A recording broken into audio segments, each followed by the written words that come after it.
In SuperPower 3, the demographic sphere is both the easiest to understand and the hardest to master.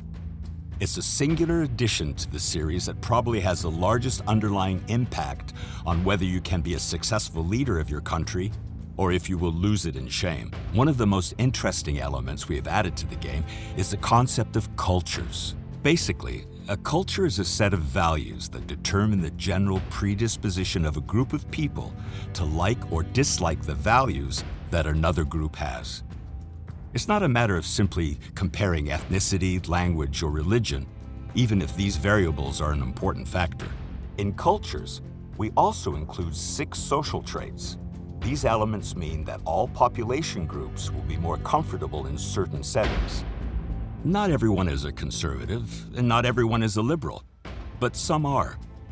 Not everyone respects their leader in the same way, or accept hardships for the common good. These factors become important in the game because it means that based on cultures, not all countries will be comfortable with leaders that perform differently than what is expected of them. A more conservative society might not be willing to accept laws to allow abortions or to protect the rights of minorities. Also, conservative societies might not look favorably on their leader if he or she starts doing trade or treaties with very liberal countries. This gives much more nuances to the player and adds difficulty levels. In SuperPower 3, you'll need to play differently, not only based on your resources, but also based on how your population expects you to lead your nation. Of course, populations vary in time. They can be influenced by the media or by news gathered on the internet.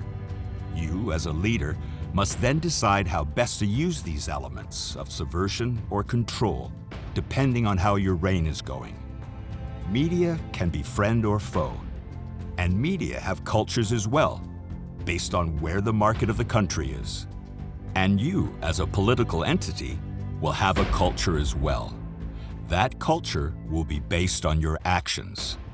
These will either be aligned with the aspirations of your population or not, influencing your approval ratings. It will lastly affect your standing in the world, since other countries will also try to align their trades and treaties with countries of similar cultures. The last important point to consider concerning your demography.